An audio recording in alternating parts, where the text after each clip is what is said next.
Hello, ladies and gentlemen. I'm happy to see you again.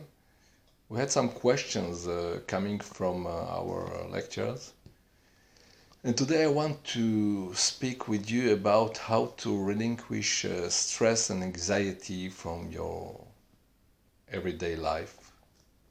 Actually, it's a subject that is discussed by many people, and you can see it in lots of videos. But maybe the way we are dealing with this at this moment would be a little bit different. As you know, I was consultant for something like 20 years, and I work with more than 300 companies. Some of them are very known. I work basically with the managers, salesmen, and by working with so many people, using the tools that I was developing at that time, I noticed that many people have a big problem, let's say, with anxiety and stress. So I done some research about it, and what I found is a little bit amazing. Actually, at the beginning I was dealing with the problems that was bringing to me while I was doing coaching and consulting in the companies.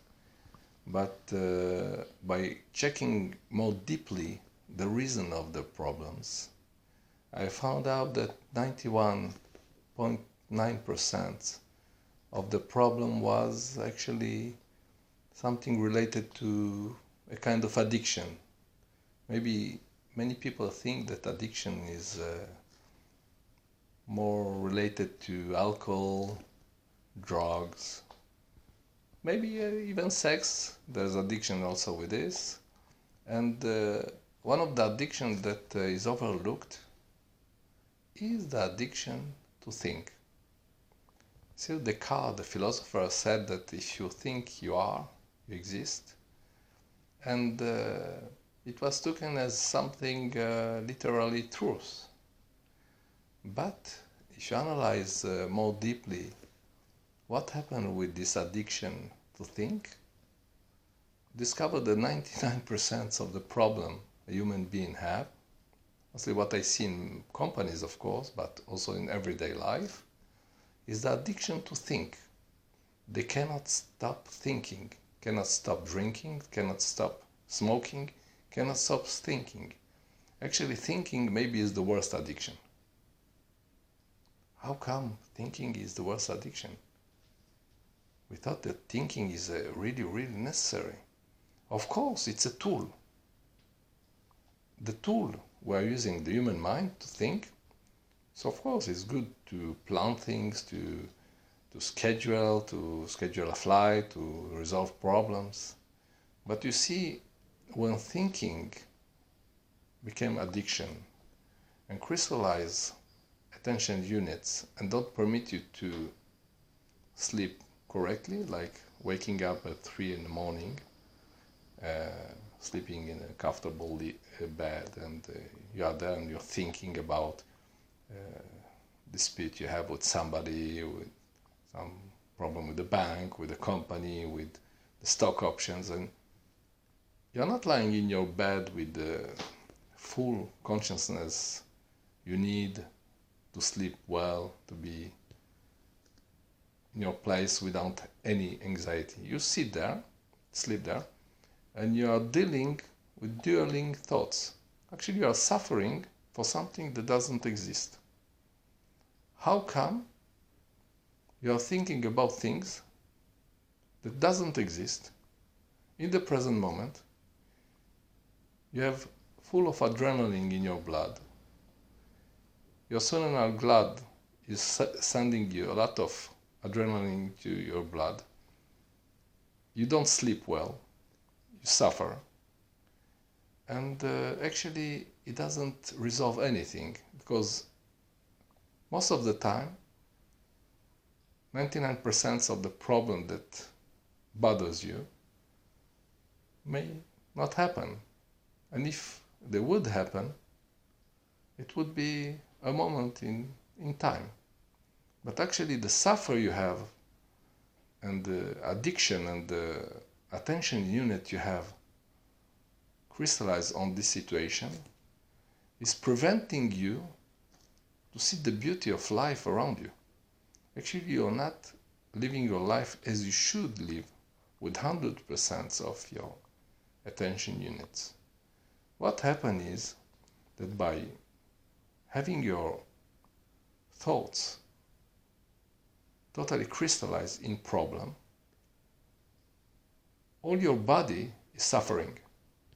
You are living in a situation where all your body is in a suffering situation. What can you do about it? How can somebody act on situation on which he thought it's normal? What we call normal is not totally normal. I will tell you a little story about what happened in Pearl Harbor. Pearl Harbor, where the Japanese in the Second World War II attacked the American Navy. As the American Navy wasn't prepared to this attack, say it was a big surprise, and when the Japanese airplane attacked, it was something on which they couldn't react. Actually, there was having action on them on which they couldn't react, and many of the sailors, had a great issue with depression. When the attack stopped, many of them was ill mentally. There was one boat. The role of this boat was to carry the other boats. And this boat didn't have the weapon to face the attacks. But what they have is some potatoes inside the kitchen of the boat. And the sailors just took the potatoes and throw them on the airplanes and say, how come throwing potatoes has anything to do with reducing the stress? Actually, they act, they do something, even on small doses, against something that was done against them. So, by having an action in the direction of a problem, it's already a way to reduce the stress facing any problem.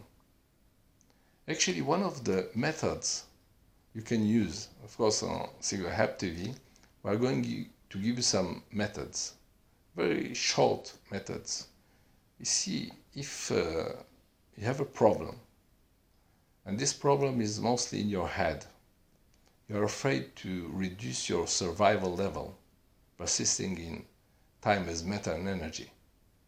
The impulsion you have to survive is very strong. If you try to stop eating, you will suffer. If you try to stop drinking, you will suffer. If you try to stop breathing, you will suffer. You see, this impulsion is so strong, and when your thoughts are crystallized on problems, you're suffering because you cannot control the fear you have about what would happen to you if you survive less. So, one of the methods, of course, I'm suggesting you is to be totally in a situation when you are not, say, Zen situation. You're facing things by being totally Zen. You're not anymore in stress, you're not anymore in pain about this. Just accepting things as they are in the present moment, and you will see what happens. Actually, if you take your problem, which is bothering you, you are dwelling on it mentally, you're not sleeping at night, and you write it on a white sheet. You write it and you just give the details of the problem. What is the problem? You don't have money, you are afraid to lose your job, you don't know what to do with your children's, problem with your wife, I don't know, any kind of problem. You can write it and put it very, very clearly on a white paper. Once you finish this step, what I suggest you is not looking for solutions. See, the step of the solution is not the right step. Just write questions about the situation. Any question that is coming into your mind, you put it down, write it. Maybe you write 10 questions before feeling better. Maybe you write 100, maybe 200. For me, even if you write 2000, it's okay. The goal of this method is to decrystallize the attention units you have on your thoughts, which make you suffer. Because by putting them on a paper, by looking at them as they are, there's already less attention units focused on something that is not in the present moment. 99% of your suffer is mental. So if this is a mental issue, this is a mental problem, this is an addiction problem, so why not dealing with this with the right tools? If you are writing the problem and asking questions, only by asking the questions, it puts a light on something that was in the dark. Because one of the reasons the thoughts are crystallized in your head is because there's no light on it. There's maybe, and the maybe stay crystallized. The doubts stay crystallized. Writing them, miraculously, make them seen in the light of life. So, less attention on problems brings about a better feeling in the present moment. So once you write the questions, it's not finished. Don't run away. Give me another 5 minutes to help you to relinquish stress from your life. So you can start writing some action plans in order to react over this problem. Because if you react, it's the opposite of having this problem taking control on your mind. So you react on it. You can write little plan of action, like put the potatoes of the sailors thrown on the Japanese airplanes. It can be sending a letter, it can be calling somebody, it can be doing some small things. Maybe you won't resolve the problem that is bothering you. But the fact that you are acting into this direction would bring about a very good feeling of less crystallized thoughts. So write it, do it, have some action plans, and you will see by doing it that less and less attention is crystallized on mind activities. So stop thinking. It doesn't mean you don't exist, as Descartes said. Yes, Descartes was wrong. If you think you are, but if you don't think you are too. You don't have to be totally trapped in thoughts. You can also stop thinking, having your attention in the present moment, living in the present moment without having all the time this noise in your head. See, some people are taking drugs, drinking alcohol, in order to slow a little bit the mind activity. They hear this noise in their head. Some people are hear the voice. Something is telling you you're wrong, it's not good what you do. It's, many kind of dysfunctioning.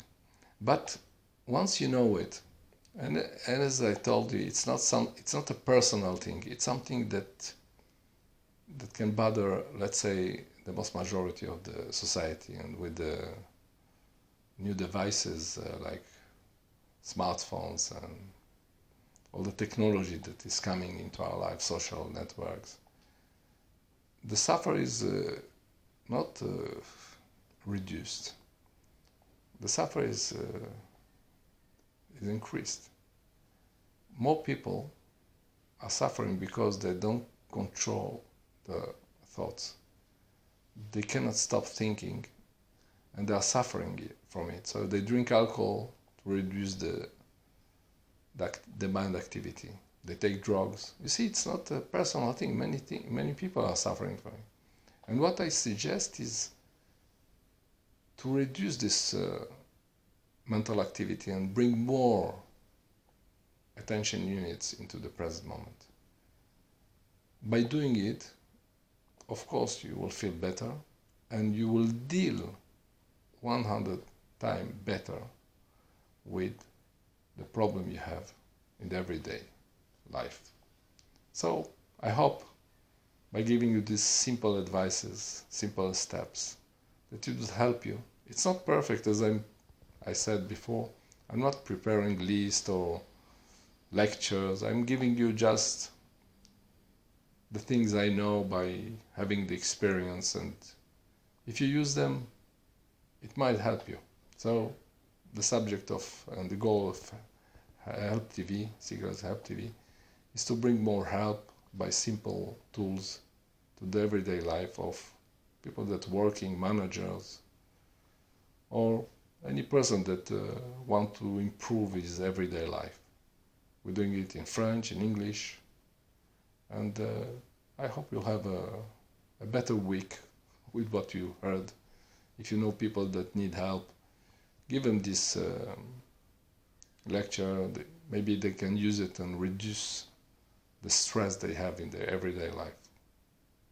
Thank you very much and have an excellent week. Bye.